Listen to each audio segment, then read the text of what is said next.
Ini juga ada sebuah kerja yang saya ingin Pak Wijayanto menilainya apakah luar biasa atau tidak Pak ya. Bahwa Pak Purbaya mengatakan akan berupaya mengejar pengemplang pajak dan mempertimbangkan pembatalan teks amnesti dari sisi fiskal Pak. Bagaimana Pak Wijayanto memandang perubahan pendekatan ini? Tapi jawabannya ditahan dulu Pak. Kita akan segera kembali pemirsa, tetap bersama kami. One on One segera kembali.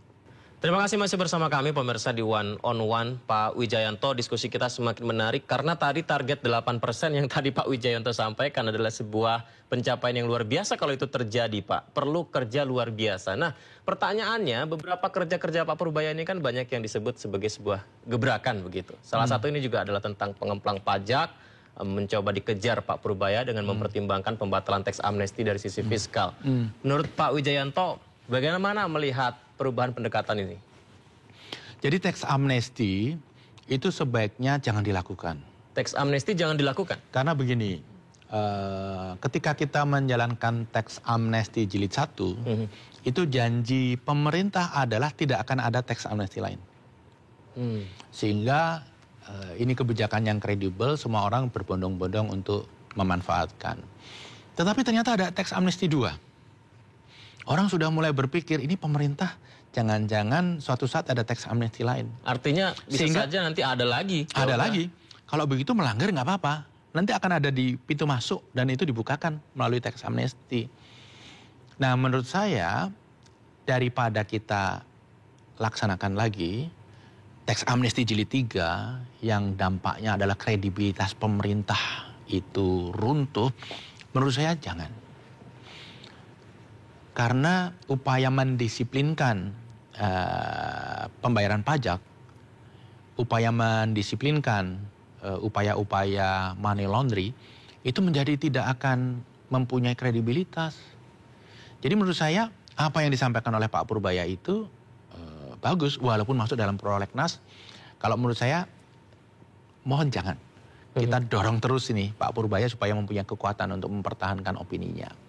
Kemudian tadi yang kedua tentang apa selain teks amnesti? Tentang pengemplangan pajak, kemudian juga pengemplang pajak. Saya rasa istilahnya harusnya bukan pengemplang pajak, tapi penunggak pajak. Penunggak pajak. Karena banyak di antara mereka itu yang sebenarnya ingin membayar tapi ekonomi sulit, tidak punya uang. Nah, ada 600 triliun nilainya dari sekitar 200 wajib pajak. Pak Purbaya mengatakan akan tertarik 60 triliun dalam 1 tahun ini. Menurut saya itu adalah statement yang terlalu agresif gitu ya. Bisa tertarik 30%, 50% saja sudah alhamdulillah. Faktanya dalam sebulan ini kan baru tertarik sekitar 8 triliun gitu. Dan menarik itu nggak gampang, 60 triliun. Sudah inkrah. Solusinya adalah ditagih, kalau tidak bisa membayar, aset disita. Nah, menyita aset itu bukan pilihan. Karena ini seperti membangkrutkan mereka pada saat kita perlu bisnis, pada saat kita perlu tenaga kerja diserap di sektor industri. Dan kalaupun ini kemudian diambil asetnya, kita harus paham betul bahwa aset perusahaan-perusahaan itu mayoritas sudah dijaminkan ke bank. Dan bank itu punya posisi lebih senior dari pemerintah dalam konteks ini. Jadi kalau dipaksa untuk ditarik, kita akan dapat aset, tetapi aset itu diambil bank dulu. Diambil bank dulu ya? Dijual, kalau sisa baru ke pemerintah. Dan biasanya tidak akan sisa. Artinya akan sia-sia ya Pak kalau ambil aset? Tapi saya mengapresiasi apa yang dilakukan Pak Purbaya terkait dorongan untuk membuka nama-nama penunggak pajak itu. Sebaiknya jangan dibuka.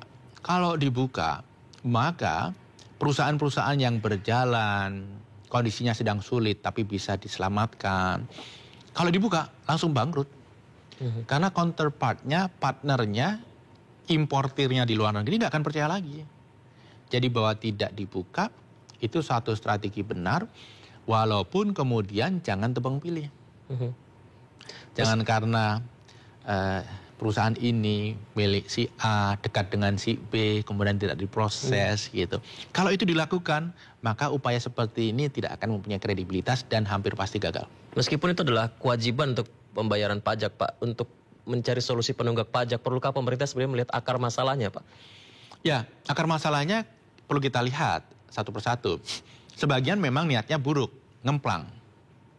Saya dengar dari teman-teman di dunia usaha banyak itu penunggak yang sudah lari ke luar negeri. Tapi mayoritas memang karena kondisi ekonomi sedang sulit, mereka tidak mempunyai kapasitas, kemampuan untuk membayar pajak. Membayar karyawan aja kesulitan. Mereka harus mem-PHK ini dan itu.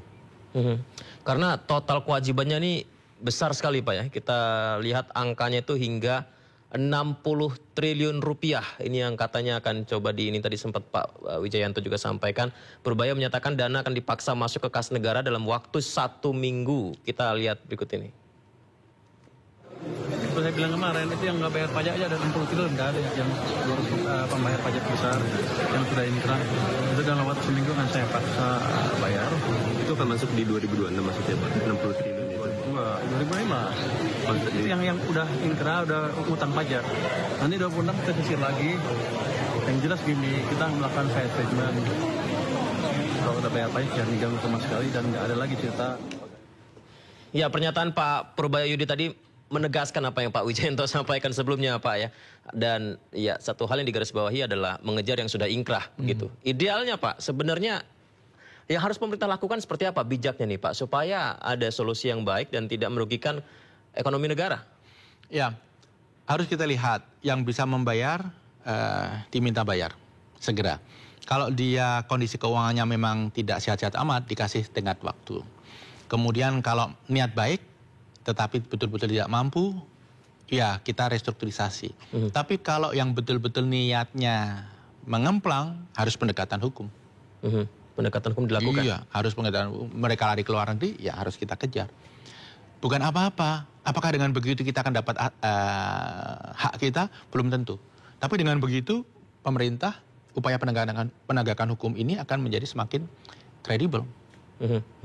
Selama ini sudah dilakukan tapi angkanya apakah bisa mengejar sebesar tadi Pak angkanya? Ya, tadi saya sampaikan ke Mas Yudi ya bahwa target 60 triliun terkejar, tertagih semuanya di tahun 2025 menurut saya hampir tidak mungkin. Bisa 30% saja itu sudah Alhamdulillah. Dan memang faktanya hingga detik ini baru sekitar 8 triliun kan yang sudah tertagih. Yang belum tertagih itu bukan karena mereka menunda, tapi yang belum tertagih itu adalah mereka yang situasinya memang begitu kompleks. Saya rasa kalau memungkinkan ya mereka lebih baik membayar ya, daripada kemudian di follow up dengan langkah-langkah hukum.